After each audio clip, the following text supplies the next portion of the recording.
go. Oh, this is a better one. This is a good one. This is a big one.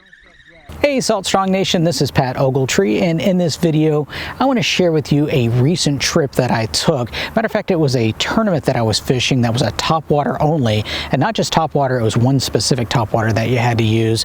And in this video I had some really good action, caught some really nice fish, and I want to share with you the video of the action, and also I want to share with you some of the changes that I had to do in order to get this bite to happen. Check out the video. So start of the tournament, this is my second or third cast right here. We came out of this creek mouth right here, and where this is the Gulf of Mexico, and we're just going to run this grass line and fish these creek mouths until we see find some pushes or find some activity. There's a lot of bait all up and down here. I haven't really seen anything catching, but we are at the very tail end of a outgoing. So I think what might happen is it might be a little stale until we get an incoming. But hopefully that'll turn the bite on. Who knows? We might have a little bit of a bite here at the end of the outgoing. But yeah, you can see like right there in front of me, we got some bait. We got some bait moving. It's looking pretty good. The wind is this is absolutely picture perfect topwater conditions. I like a slight little chop in the water like this, and just a little bit of movement right here. This is absolutely great. It's supposed to be like this all morning. We're going to pick up a little bit of wind, but not really that bad. I think the high is supposed to be 8 to 10 miles an hour, and that's about it. Maybe with some higher gusts, but even at that, it's not going to be bad at all. But hopefully we can get on a pattern here real quick. Ooh.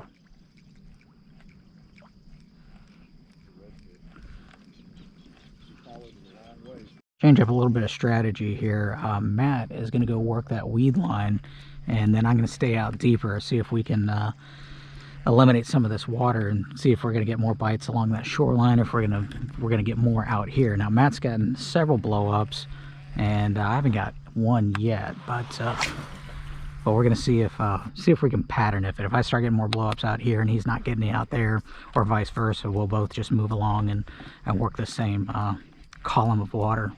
But it's looking good so far. It's a gorgeous day with that sun the way that it is. Looking at that, this topwater bite is not going to last for forever.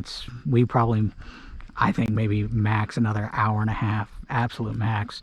Probably more like an hour to get this done, and we'll see if we can get anything. We're still working on it though.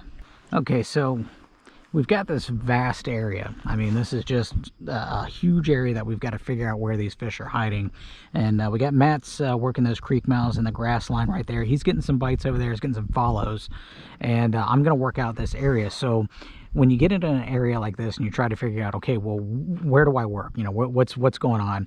I'm not really seeing a whole lot of bait fish movement, but I am getting some hits every once in a while, getting some blow-ups on it. But what I'm doing is I'm making 3 different casts. I'm making a cast to my left, then I'm going to go straight ahead, then I'm going to go to my right, and then I move up about a half of a cast length, and then I keep repeating that process. And hopefully by doing that, what it's going to do is it will give me an idea of where these fish are staged. If I'm getting more follows and bites closer to the shore, then I'll move up. If I'm getting them straight ahead, I'll just keep on this straight line, and if I'm getting them out there, then I'll move out that way. But sometimes what happens is you'll just get them all over the place, and it's kind of hard to dial them in. But if you just keep casting in one direction, like say if I just kept casting towards the shoreline, they might be out here. This is a massive grass flat that goes out quite a distance, so it's hard to really pinpoint where everything's going to be at, where the fish are going to be staged at, especially when you're not really seeing a whole lot of bait fish activity. Now the bait fish activity that we did see, there were some back that way, and we've seen some along that shoreline, and I think that's why Matt might be getting more hits up there. But we're going to keep continuing this pattern, because until we catch something, we really haven't established anything. So we'll keep working at this. But yeah, I keep saying this, but this is a really beautiful area. I'm really liking this. Worst case scenario, if I don't catch anything, at least I got to fish in a beautiful place and saw a gorgeous sunrise. Okay, so I moved out even further. I'm probably a couple hundred yards, maybe a little bit more from shore, and I'm definitely seeing more activity. Definitely more chasing bait, And I didn't have the camera rolling, but I lost probably what I would guess would be the tournament winning trout. It was at least a mid 20. It was a beautiful take. The thing came all the way out of the water to hit my top water, and it went airborne 2 or 3 times during the fight, but I shook the hooks. And I don't know if it's a combination of this rod is just a little too stiff for top water, which I should change it out, and I had treble hooks, so it's kind of a give. Now, one thing that I do to kind of compensate for the backbone of a heavy rod whenever I'm using a treble hook lure or hard lure is I'll run a really long leader. I'm running a 4 or 5 foot long leader, and that acts as a shock absorber, but it can only do so much. And yeah, I think with all the aerials that fish did, and these treble hooks just have they have a small gap to them, and it didn't have a good bite on that fish. He was able to shake it. Definitely a heartbreaker. I mean, that's I would be surprised if anybody brings in a bigger fish than that was today. But either way, you live and you learn. So at this point, I had actually lost another quality fish on this rod, and I decided it's time to make a move to a little lower powered rod, something with a softer tip. I feel that with these treble hooks, this rod just had too much power and I was pulling the hooks. So I decided to go with an outfit that I have that's a medium power with a softer tip on it. And I figured with these treble hooks, it would help keep those fish buttoned up a little bit better.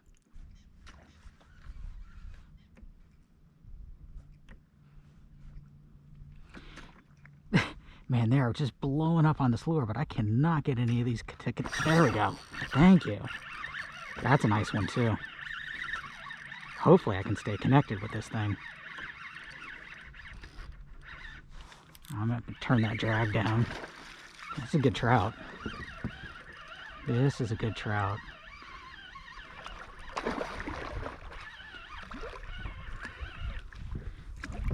Come on, come on, come on, come on.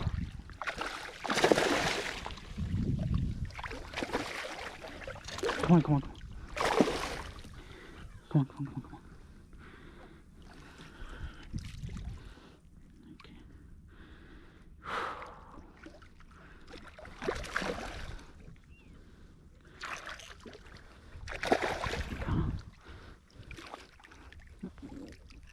There we go. Ooh. Okay, so that was a 24 and a half. I think it'll definitely put me in the contention. If I could bump that up to a 26, I'll be really confident that I'm going to be able to get some fish. Now, I've been getting some really big blow-ups on some fish here, some nice fish too. I believe that 24 and a half followed it for quite some time. And what they're really wanting here is just a super slow cadence with some pauses thrown in there. And it was for a while there. I was getting bit on almost every cast. Even though the sun's up like this, I'm assuming what's happening is with this tannic water, it's not letting as much sunlight go in. So maybe that's extending this topwater bite a little bit. But definitely happy with that 24 and a half. At least I'm going to bring in a respectable trout for the weigh-in. Tell you what I'm going to do. I got to follow it right now.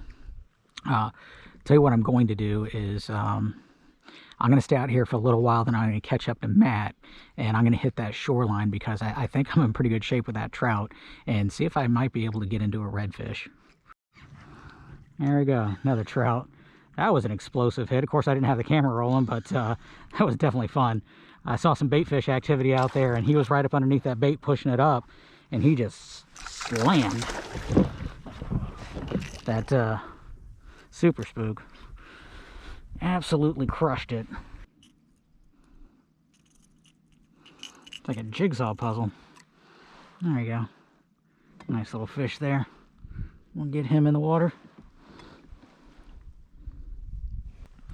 So the secret to getting these bites today has just been this painfully slow walk the dog retrieve. And the reason for that is you have to match the conditions to your retrieve. So it's just slick out here. I mean, there's not a breath of wind out here at all. So you don't need to be working this really hard. A lot of noise and a lot of commotion is going to spook fish off. So whenever it's slick out here, slow down, work it calm, and just be patient. And a lot of these fish, you're going to get a lot of fish that are swinging at these top waters when it's like this. So, you know, you're going to get a lot of missed strikes, but when they hook up, there's nothing more rewarding. Right. Yeah. But look at the colors on this thing. Beautiful. Here, I'll tell you what, I'm going to throw this over there. You put them on the end of this. We are back on. I think it's another redfish. Had a follow on it. He swung at it, missed it, and came back. Aw, came up button. That was a nice red too. I didn't get a good hook set in him. My drag was too light, and I was slow on the hook set. Had some slack in it. That was on me. That was my fault. Nice red though. Probably mid-20s. But that was a cool eat. Really cool eat. So basically, you know, out here on this flat, I mean, all we're really doing, or all I'm doing, I should say, I think Matt's doing the same thing, is we're just looking for bait fish activity. Anytime we see bait fish activity, we're throwing this Spook Junior over and just working it really slow, and they're nailing it.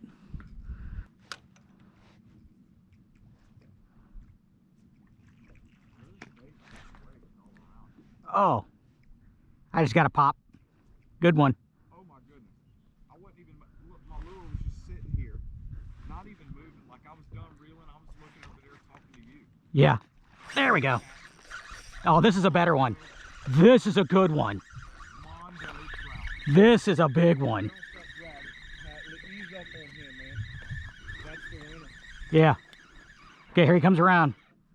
Huh? He's coming around. Oh, ho, ho, ho, ho. Get your net, buddy. Dude. Get him. Got him. Oh my goodness. Dude. I've never seen a trout with a tail that big. Dude. This is a stud trout. And that that spook is in its mouth. I believe it. Whoo. Let's see if he's got a friend. Oh, That's dude. That's an absolute time. This might be my personal best. Thank you for spitting that hook.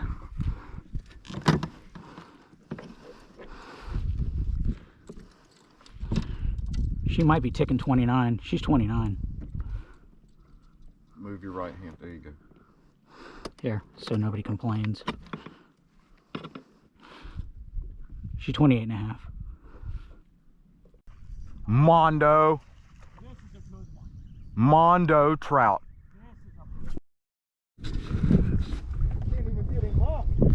Got Matt on a big old red with the popping cork. With a Fred. Fred on a popping cork. On the popping cork.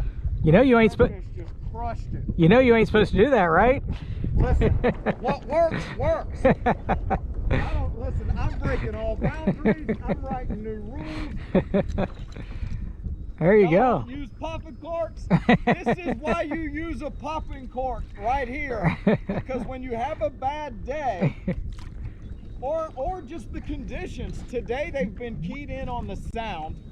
Absolutely, we've noticed that without a doubt, all the bites that we got today came from sound associated baits.